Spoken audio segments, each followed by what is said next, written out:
Hey everyone, how's it going? So yesterday I finished up a 5-day training at the AJ&Smart office. It was an in-person facilitation training, um, and a lot of really interesting things came out of it. And it's the day after now, so my voice is a little bit, it's a little bit raw. I've been standing and talking for 5 days. Um, but a couple of things came out of it, and one of the things that I wanted to record, I was actually just recording this on my phone for myself, just so I remember to add it to our content. But then I said, I'll just put it up. I'll make a Loom video of it and stick it up a few places.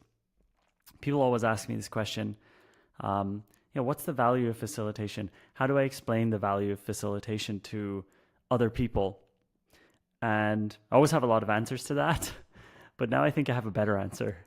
Now I think I have a more clean answer. And, often we go in the direction of, okay, facilitation helps teams make decisions faster. Facilitation helps teams be more productive.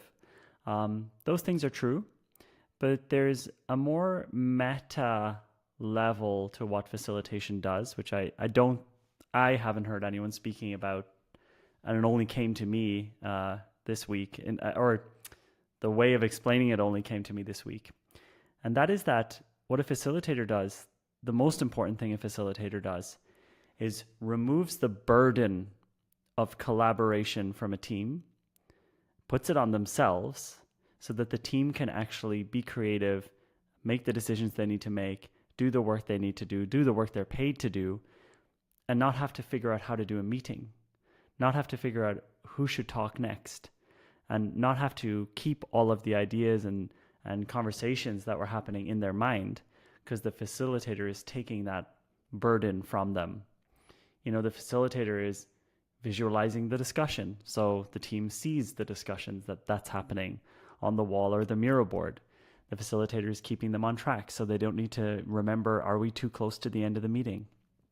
The facilitator is making sure everybody is getting a chance to speak, so we don't have to think about the normal dynamics of a group where you have some people who like to talk more, some people who like to talk less. And so, people are being hired. Let's say you're hired to be a designer. You join a company. This is exactly my experience and many others. And you just want to do your work. You just want to do what you were paid to do and what you're excited to do. And then you end up spending a huge amount of your days trying to figure out just how to navigate meetings and politics and all of this kind of stuff. Another thing a facilitator can do, if you imagine it, I haven't come up with a great metaphor for this yet. They act as almost like a filter for all of the, or like what I said in the training was like, it's like, there's a lot of tension in meetings, especially when something new needs to be created. And a lot of tension, a lot of irritation, a lot of frustration builds up in sessions. We simulated this a lot during the training so people could see and feel how that is. You barely need to do anything. Just when people come together and have to make decisions, frustration comes up automatically. But a facilitator can be the conduit, can almost be like a sponge that can take all of that frustration upon themselves, take that burden upon themselves, and redirect it into, productive steps and productive processes versus just letting that frustration build and build in the group. I said in the training, it's kind of like you're one of those water filters, like a Brita filter, where the dirty water goes in the top and the clean water comes out the bottom. You're the filter. You as the facilitator, you're sitting there in the middle, and you're filtering all of this noise and all of this frustration, all of this irritation. You're kindly and curiously taking it from the group, and you're turning that into productive steps for them. It's this. The value of facilitation is not purely in helping a team be more productive. It's helping a team not have to think about and not have to, use their brain power, their important brain power, like knowledge workers who are paid so much money to come up with smart ideas and to develop great products.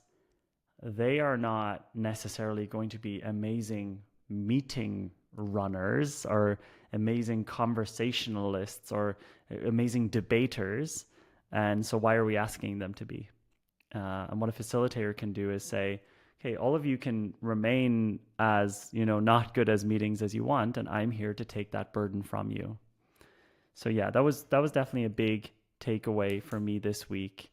It was just a lesson. I mean, I added it into the training to see how it would click with the audience, and it seemed to have been, we had this thing up on the wall where people could write their aha moments, and this came up many times. This idea of the facilitator being the burden bearer, the person who says, "Look, I'm here to take this burden from you guys, so you can do the work you actually want to do. You can do the things you're actually being paid to do, and not have to figure out how to, do group dynamics and run a meeting yourselves."